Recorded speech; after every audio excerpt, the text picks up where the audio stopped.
Bonjour les amis, j'espère que vous allez bien. Bienvenue sur ma chaîne YouTube Roboboxing et autres sports. Où aujourd'hui on va commencer déjà par parler. Alors,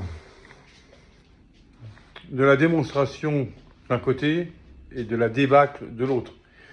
Je vous dis ça parce que je vous parle bien évidemment de la demi-finale de la Coupe du Monde des clubs qui a eu lieu hier entre le Paris Saint-Germain et le Real Madrid. Victoire 4 buts, j'ai bien dit 4 buts à 0 du Paris Saint-Germain face au Real Madrid, donc le Paris Saint-Germain qui rejoint donc Chelsea en finale de la Coupe du Monde des clubs. Je vous dis, la démonstration d'un côté et la débâcle de l'autre, c'est parce que hier, mes deux équipes préférées se sont rencontrées. Donc, bon, voilà, vous savez comment c'est, hein, vous avez le cul entre deux chaises, vous dites, bon, voilà, démerdez-vous, que meilleur gagne. Je suis ni pour l'un ni pour l'autre, ou alors pour les deux, de toute façon, je serais content. Donc, je suis content puisque il y a une de mes deux équipes préférées qui est en finale. Mais alors, on va commencer par le positif, hein. Paris Saint-Germain est injouable. C'est effrayant de voir cette équipe jouer tellement c'est... J'ai plus de mots, moi. Hein. Et je crois que tous les journalistes, j'ai regardé ce matin sur YouTube face à Pierrot, parce que je suis un fan de Pierre Ménez, et qui disait que c'était effarant, il n'y a plus de mots pour décrire cette équipe du Paris Saint-Germain, qui depuis n'est pas sur une saison complète, parce que vous vous rappelez en début de saison l'année dernière, quand on Ligue des Champions dans le championnat de phase de qualification, là, on perd contre l'Atlético, on fait match contre Eindhoven, on perd contre le Bayern, hein, et puis c'est le match déclic contre Salzbourg, et après il y a eu contre Stuttgart, après il y a eu contre City, et puis après là c'est passé avec l'arrivée de Kvaratskhelia et tout ça, et la deuxième partie de saison, alors là on était injouable. Tellement ça joue bien à tous les postes, on va pas redire les noms, mais Hakimi, encore une fois, super impressionnant. Vitinha, Joao Neves, Ruiz. Qu'est-ce que je vous disais sur Ruiz? Double buteur hier et homme du match. Dembélé, évidemment, pour les matchs titulaires et tout. Enfin, Donnarumma n'a rien eu à faire. Il a dû faire un ou deux arrêts dans le match et tout. Enfin, c'était tellement les attaquants, on va y revenir après, du Real Madrid étaient inexistants. Bon, ben voilà, Nuno Mendes, incroyable, enfin tous.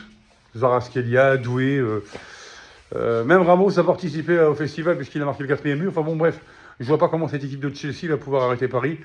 Même éviter de branler encore, parce que je crois qu'ils ont mis des branlées à tout le monde. Hein. Quand vous regardez, je crois que Paris a pris qu'un but. Et donc, en plus, ils ont perdu, c'est contre Botafogo. Depuis le début de la Coupe du Monde des clubs, si vous calculez bien, 4-0 contre l'Atlético de Madrid. On perd 1-0 contre Botafogo. On gagne 2-0 contre Seattle, donc ça fait 6 buts. Ensuite, on gagne 4-0 contre l'Inter Miami. Ça en fait 10. Puis 2-0 contre le Bayern, ça fait 12. Puis 4-0 contre le Real Madrid. Ça veut dire que Paris a mis 16 buts pour un but encaissé. Donc meilleure attaque, meilleure défense, meilleur milieu, meilleur gardien, enfin bon bref, meilleur tout quoi. En fait, meilleure équipe du monde. Oui, n'en déplaise à certains, m'a beaucoup, mais Paris est la meilleure équipe du monde. On a eu beau se foutre de notre gueule, de leur gueule pendant des années, et là, les huitièmes de finale, Ligue des Champions, c'est le cauchemar, machin et tout ça. Hein, le Qatar, ils mettent de la thune, c'est des trucs de stars et tout, puis finalement, il n'y a rien qui avance. Et puis voilà. Enrique, meilleur entraîneur du monde, hein, évidemment, meilleure équipe dit meilleur entraîneur, hein, forcément. Donc, franchement, chapeau, il n'y a rien à dire. J'espère que lundi matin, de toute façon, Paris n'a pas le choix, parce que je parle à mon frère cet après-midi, et son anniversaire à mon frère, c'est dimanche 13 juillet. Et le dimanche 13 juillet, il y a donc la finale de la Coupe du Monde des clubs. Donc, les Parisiens, pour faire plaisir à mon frère lors de son anniversaire, vous allez me faire le plaisir de ramener cette putain de Coupe du Monde des clubs. Voilà. Et ça fera le quatuor, je dirais même le quintuplé, parce que le trophée des champions, ça compte quand même aussi. Hein. Trophée des champions, Coupe de France, championnat, Ligue des champions, Coupe du monde des clubs, quintuplé, voilà. Ça serait pas mal. Bon, enfin, pour l'instant, on est... Ce serait dommage de s'arrêter en finale. Hein. Là, maintenant, parti comme c'est, on met des branles à tout le monde, autant on met à branler jusqu'au bout. Hein. Bon. Maintenant, on va parler du Real, les gars. J'ai jamais vu un match aussi dégueulasse de la part de cette équipe. Xabi Alonso, t'as du boulot. Oh putain, t'as du boulot, mon gars, t'as du boulot. Ça n'avance plus. Bon, les recrues étaient absentes. Hein. Huysen était absent. Mais la différence, vous voyez ce qu'il y a entre Paris et le Real, c'est que, regardez, il manquait pas de chaud. Hein. Pas de chaud, je suis fan. Hein. Un des meilleurs défenseurs centrales du monde. Hein. Il l'a prouvé cette année. Il était absent, ils ont mis Beraldo à la place. C'est passé. Au Real, il manque Huysen. Vous mettez Asensio à la place, Asensio qui est pourri, mais pourri depuis au moins 3-4 mois. Ça merde.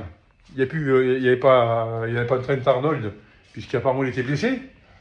Donc on s'est retrouvé avec une équipe comme à l'époque Ancelotti. Même composition, il met 3 attaquants, alors qu'il fallait en mettre que 2, puis il met 4 milieux de terrain. Enfin bon, voilà, je ne sais pas pourquoi il a fait ça. Bref, on a pris l'eau. Je ne sais pas comment tu fais une équipe aussi offensive, quand tu vois l'armada et le pressing qui est en face, avec un milieu qui est quasiment imprenable du côté de Paris. Et ils se sont fait manger. Le Real s'est fait manger. Alors, on a gagné et on a perdu. Parce que voilà, c'est comme c'était mes équipes préférées. Voilà. Donc, on s'est fait... le Real s'est fait démolir, mais sur toutes les lignes. Il y en a il y en a peut-être les deux qui ont essayé de sortir la tête de haut, c'était Tchouaméni et Bellingham. Autrement, le reste, mais Rudiger, reste sur le banc. On prend 2 buts en 8 minutes. Alors Asensio, déjà qui rate le contrôle, Courtois qui est obligé de faire une faute. Heureusement que Dembélé la passe à Ruiz qui marque, autrement il y avait pénalty. Le deuxième, la passe, elle n'est pas forte pourtant, elle passe sous le pied de Rudiger. Dembélé la chope, il va marquer. Donc 2 erreurs en 8 minutes, forcément, ça vous fout le moral en l'air. Mais en plus, non, mais aucune réaction, aucune force de caractère du côté Real et tout. C'était un match dégueulasse, honteux, comme disait Pierre Ménez. Ça, j'en suis entièrement d'accord. Et puis alors, l'attaque, les amis, alors là... Oh là là. Là, ce matin, toute l'Espagne tombe sur Kylian Mbappé. Alors bon, ça, je trouve ça assez injuste. Alors, on tombe sur lui parce que c'est un ancien Parisien. Eh oui, il y a des comptes à régler, machin et tout. On pensait tous qu'il allait se défoncer. Il n'a rien foutu du match. Il a été catastrophique. Il n'a pas réussi à un dribble. Il n'arrive même pas à mettre un pied devant l'autre. C'est mon joueur préféré, hein. Mais là, il faut lui tomber dessus. Je lui tombe dessus. Hein. Franchement, là, il m'a super déçu. Il a intérêt à te remettre en question, mon gars, hein, parce que c'est fini. On passe à une nouvelle saison, là. Soulier d'or européen, Pichichi, l'année dernière, ça. Ok, la saison. Tu vas partir en vacances, te reposer, et après, il va falloir causer. Il va falloir que Florentino Pérez, 1, sorte le chéquier, et 2, fasse une réunion. Hein. Et tape du poing sur la table. Ça peut pas... Qu'on perde un match, ça fait rêver. Et prendre une branlée pareille, sans essayer de jouer son va-tout. Là, franchement, Vinicius, bon, ok, t'as pas eu le ballon d'or, tu t'es fait voler l'année dernière, ça c'est une chose. C'est limpide, on l'a assez dit. Maintenant, je sais pas ce qu'il y a d'autre, hein, mais là, tu mets plus un pied devant l'autre non plus. T'en branles pas une. Et puis, alors, ce qui m'énerve, putain, ce qu'il va falloir faire aussi, c'est... parlez-vous, les mecs. Hein. Ou alors, vous arrivez à jouer ensemble, ou vous jouez plus dans la même équipe. Hein. Parce que Vinicius et Mbappé, alors là, c'est chacun pour sa gueule. Hein. Mais il n'y en a pas un qui joue pour l'autre. Hein. Et ça, je comprends aussi que des fois, Bellingham, ça doit le gonfler. Donc, voilà. Voilà, c'est tout ce que je voulais dire sur ce match. Mais enfin, bravo Paris, hein, parce que, mine de rien, on s'est foutu de notre gueule. Bah, maintenant, c'est bien mérité. Et je vous dis, moi, avec une équipe pareille, ils n'ont même pas besoin de recruter. Hein. Allez, peut-être Marquinhos, si jamais il s'en va, mais autrement, là, ils peuvent déboulonner.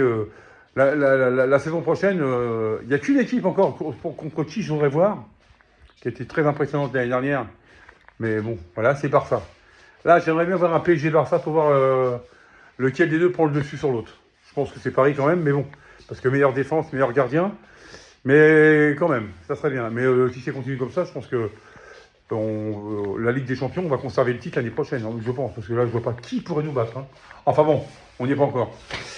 Bah voilà les amis, c'était juste pour faire un petit débrief de cette demi-finale d'hier. Je referai une vidéo en parlant du combat qu'il va y avoir. À mon avis, ça va être un super combat entre Shakur Stevenson et Zepeda. Là, attention, parce que là, ça va... Là, c'est vraiment un gros test pour Shakur Stevenson, parce que l'autre, c'est une machine à cogner. Et puis, il débite. Hein. Donc, on en parlera sûrement peut-être demain ou samedi matin. Je verrai bien. Sur ce, les amis, je vous souhaite à toutes et à tous une super soirée. Et puis, je vous dis à très bientôt pour une nouvelle vidéo. Et d'ici là, prenez bien soin de vous. Ciao, ciao, ciao, ciao, ciao, ciao, ciao.